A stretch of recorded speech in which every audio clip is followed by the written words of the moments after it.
टोंक जिले के जयपुर कोटा राष्ट्रीय राजमार्ग पर संतली गांव के पास रविवार देर रात को एक पिकअप की टक्कर से सावर थाना क्षेत्र के निवासी एक युवक की मौत हो गई। वहीं दो युवक गंभीर घायल हो गए। घायलों को देवली अस्पताल में भर्ती कराया गया है। मृतक युवक की इसी माह की 1 तारीख को शादी हुई थी। तीनों युवक संतली के पास आयोजित भजन संध्या में शामिल होने के लिए जा रहे थे। जानकारी के अनुसार सावर थाना क्षेत्र के मोरडी का झोपड़ा निवासी प्रधान भील, शिवराज भील व आलोली निवासी राकेश भील बाइक पर सवार होकर संतली गांव में आयोजित भजन संध्या में भाग लेने के लिए जा रहे थे। इसी दौरान टोंक जिले के राष्ट्रीय राजमार्ग पर संतली के पास एक पिकअप ने टक्कर मार दी, जिससे मोरडी का झोपड़ा निवासी प्रधान भील पुत्र रामप्रसाद भील उम्र 21 वर्ष की मौके पर ही मौत हो गई। वहीं घटना में राकेश भील पुत्र शंकर भील उम्र 18 वर्ष निवासी आलोली व शिवराज पुत्र कल्याण भील उम्र 35 वर्ष निवासी मोरडी का झोपड़ा गंभीर घायल हो गए। घायलों को 108 एम्बुलेंस की मदद से देवली के अस्पताल में भर्ती कराया गया है, जहां पर उपचार जारी है। घटना के बाद दूनी पुलिस मौके पर पहुंच गई और घटनास्थल का मौका मुआयना किया। पुलिस ने सोमवार सुबह मृतक का पोस्टमार्टम करवाकर शव परिजनों को सुपुर्द कर दिया है। मृतक प्रधान भील की इसी माह की 1 तारीख को गणेशपुरा गांव में धूमधाम से शादी हुई थी। शादी के बाद घर में खुशी का माहौल था। प्रधान की मौत के बाद परिजनों का रो रो कर बुरा हाल है।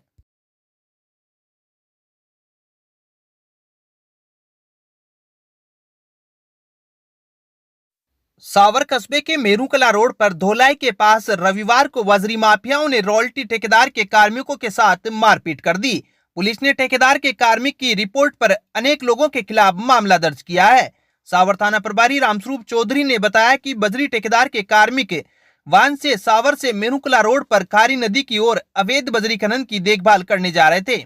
इसी बीच रॉयल्टी ठेकेदार के कार्मिकों के वाहन के आगे अवैध बजरी खनन करने वाले लोग आ गए, जिससे दोनों पक्षों के बीच मामला गरमा गया। मौके पर दोनों पक्षों के बीच आपस में झड़प हो गई। मामला गरमाया जाने के बाद अवैध बजरी माफियाओं और रॉयल्टी ठेकेदार के कार्मिकों के बीच मारपीट शुरू हो गई। बजरी खनन माफियाओं ने पत्थरों से जमकर मारपीट की। उधर ठेकेदार के कार्मिकों ने अपने बचाव में कोई कमी नहीं रखी। घटना में बजरी ठेकेदार के कार्मिकों के चोटें आई और उनके वाहन भी क्षतिग्रस्त हो गए। वहीं बजरी खनन माफियाओं के भी मामूली चोटें लगी है। घटना की सूचना मिलने पर पुलिस मौके पर पहुंची और दोनों पक्षों को समझा बुझाकर मामला शांत कराया। पुलिस ने बजरी रॉयल्टी ठेकेदार के कार्मिक की रिपोर्ट पर राजेश, महावीर, मुकेश, लादूराम, काड़ू, विमलेश सहित अनेक बजरी खनन माफियाओं के खिलाफ मामला दर्ज कर जांच शुरू कर दी है।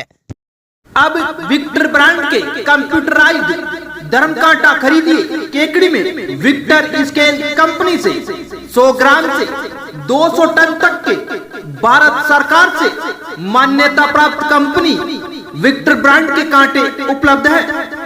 विक्टर स्केल कंपनी पर आपको मिलेगी सभी प्रकार के कंप्यूटराइज्ड धर्म कांटों की सेल एंड सर्विस सुविधा। विक्टर स्केल कंपनी पर Rajasthan online mining TP Revanna software भी उपलब्ध। तो देर किस बात की, धर्म कांटे खरीदने के लिए आज ही संपर्क करें। मिलने का पता Mewada complex, Gopal petrol pump के सामने, कोटा रोड, केकड़ी। केकड़ी में श्री क्षत्रिय महासभा व राजपूत सभा अजमेर के संयुक्त तत्वावधान में सोमवार को महाराणा प्रताप की 483वीं जयंती अजमेर रोड पर स्थित जगदम्बा छात्रावास में हर्षोल्लास पूर्वक मनाई गई। इस मौके पर वाहन रैली का आयोजन किया गया।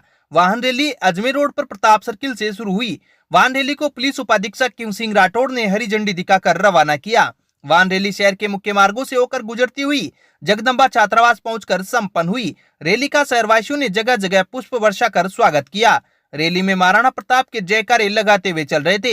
रैली में महाराणा प्रताप की झांकी सजाई हुई थी। इसके बाद जगदम्बा छात्रावास में समताराम महाराज के सानिध्य में समारोह का आयोजन किया गया।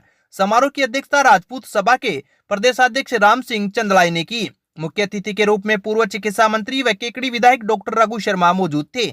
विशिष्ट अतिथि के रूप में बूंदी जिला प्रमुख चंद्रावती कंवर, जय राजपुताना संघ के विश्वनाथ प्रताप सिंह, प्रधान होनार सिंह राठौड़, मसूदा प्रधान प्रतिनिधि सुरेंद्र सिंह राठौड़, शिवराज सिंह पलाड़ा, सागर शर्मा, पूर्व प्रधान भूपेंद्र सिंह सक्तावत, सरवाड़ नगरपालिका प्रतिनिधि शंकर सिंह राठौड़, पूर्व ब्लॉक कांग्रेस अध्यक्ष शैलेंद्र सिंह सक्तावत, ब्लॉक कांग्रेस अध्यक्ष समरवीर सिंह सक्तावत, पालिका अध्यक्ष कमलेश साहू, राव साहब आनंद सिंह जूनिया मौजूद थे।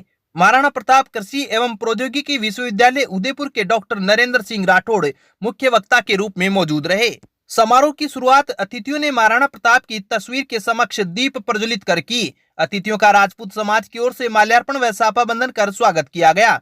समारोह में अतिथियों ने जोधा सुजान सिंह की राठौड़ वंशावली पुस्तक का विमोचन किया। समारोह में राजपूत सभा के प्रदेशाध्यक्ष राम सिंह चंदलाई ने कहा कि महाराणा प्रताप के त्याग, बलिदान और संकल्प से हमें प्रेरणा लेनी चाहिए। उन्होंने किस तरह विपरीत परिस्थितियों में लड़ाई लड़ी, यह सबके लिए प्रेरणादायी है। समारोह को संबोधित करते हुए विधायक रघु शर्मा ने महाराणा प्रताप को मरुधरा का महान योद्धा बताते हुए उनके जीवन चरित्र पर प्रकाश डाला। उन्होंने कहा कि मातृभूमि की रक्षा के लिए आन बान व शान कायम रखते हुए महाराणा प्रताप ने मुगलों की दासता स्वीकार करने के बजाय वनों में रहना ज्यादा श्रेष्ठ कर समझा और वतन की रक्षा के लिए जीवन के अंतिम सांस तक संघर्षरत रहे। समारोह के दौरान अन्य वक्ताओं ने महाराणा प्रताप के त्याग व बलिदान के बारे में बताया। वक्ताओं ने समाज में व्याप्त कुरीतियों का त्याग करने का आह्वान किया। समारोह के दौरान समाज के राजकीय सेवा में चयनित प्रतिभाओं, स्नातक, स्नातकोत्तर, 10वीं 12वीं में 75% से अधिक अंक प्राप्त करने वाले विद्यार्थियों को अतिथियों ने स्मृति चिन्ह व प्रमाण पत्र देकर सम्मानित किया। समारोह का संचालन महामंत्री बहादुर सिंह सक्तावत ने किया। समारोह में क्षत्रिय सभा के अध्यक्ष नरपत सिंह गुड़गांव, राजपूत सभा के जिलाध्यक्ष महेंद्र सिंह डोस सहित राजपूत समाज के सैकड़ों लोग मौजूद थे। केकड़ी में गीता भवन में सोमवार से 8 दिवसीय श्रीमद् भागवत कथा ज्ञान महायज्ञ का प्रारंभ हुआ है। इस अवसर पर सुबह अजमेर रोड पर स्थित बीजासन माता मंदिर से शहर में कलश एवं शोभा यात्रा निकाली गई, जिसमें कई महिलाएं एवं श्रद्धालु शामिल हुए। शोभा यात्रा के प्रारंभ में कथा आयोजक तारा प्रकाश व्यास ने महामंडलेश्वर आचार्य स्वामी जगदीशपुरी महाराज के साथ भागवत जी की पूजा अर्चना की और बाद में शहर में कलश एवं शोभा यात्रा निकाली गई। शोभा यात्रा में सबसे आगे कथा आयोजक भागवत जी को सिरोधार्य करके हुए चल रहे थे। शोभा यात्रा में महामंडलेश्वर स्वामी जगदीशपुरी महाराज भी शामिल थे। शोभा यात्रा बीजासन माता मंदिर से प्रारंभ होकर नगरपालिका के सामने 3 बत्ती चौराहा, अजमेर गेट व घंटाघर से जूनिया गेट होते हुए गीता भवन पहुंची। इस दौरान शहर के विभिन्न स्थानों पर श्रद्धालु व भक्तजनों द्वारा भागवत भगवान सहित महामंडलेश्वर स्वामी जगदीशपुरी महाराज का पुष्प वर्षा के साथ स्वागत कर आरती की। शोभा यात्रा के दौरान श्रद्धालु भागवत भगवान सहित स्वामी जगदीशपुरी महाराज की जय जयकार करते हुए चल रहे थे। शोभा यात्रा गीता भवन के बाद आयोजित परिवार द्वारा व्यासपीठ की पूजा अर्चना कर व्यासपीठ पर विराजमान स्वामी जगदीशपुरी महाराज का स्वागत किया गया। इस मौके पर कथा आयोजक परिवार के सदस्यों के साथ गीता भवन के संरक्षक जगदीश स्वरूप मेवाड़ा, पूर्णमल कारियात, सुभाष चंद्र न्याती, चंद्र प्रकाश विजयवर्गीय, राजेंद्र फतेपुरिया, सुरेंद्र जोशी, मुरलीधर काबरा, दिनेश काबरा, जगदीश फतेपुरिया, रामदेव जेतवाड़, चिरंजीलाल सोनी, राजेंद्र शर्मा द्वारा स्वामी जगदीशपुरी महाराज का स्वागत किया गया। कथा के पहले दिन स्वामी जगदीशपुरी महाराज ने भागवत कथा के महात्म्य पर प्रकाश डालते हुए बताया कि भागवत कथा भगवान श्री कृष्ण का शाब्दिक स्वरूप है। उन्होंने कहा कि किसी भी व्यक्ति के जन्म जन्मांतर के पुण्यों का उदय होने पर भागवत कथा सुनने का अवसर प्राप्त होता है। कथा आयोजक तारा प्रकाश व्यास ने बताया कि भागवत कथा का आयोजन आगामी 29 मई तक जारी रहेगा। इस दौरान प्रतिदिन सुबह 9 बजे से 12 बजे तक एवं शाम को 7:30 से रात्रि 10 बजे तक स्वामी महाराज के मुखारविंद से कथा श्रवण का अवसर लाभ प्राप्त होगा।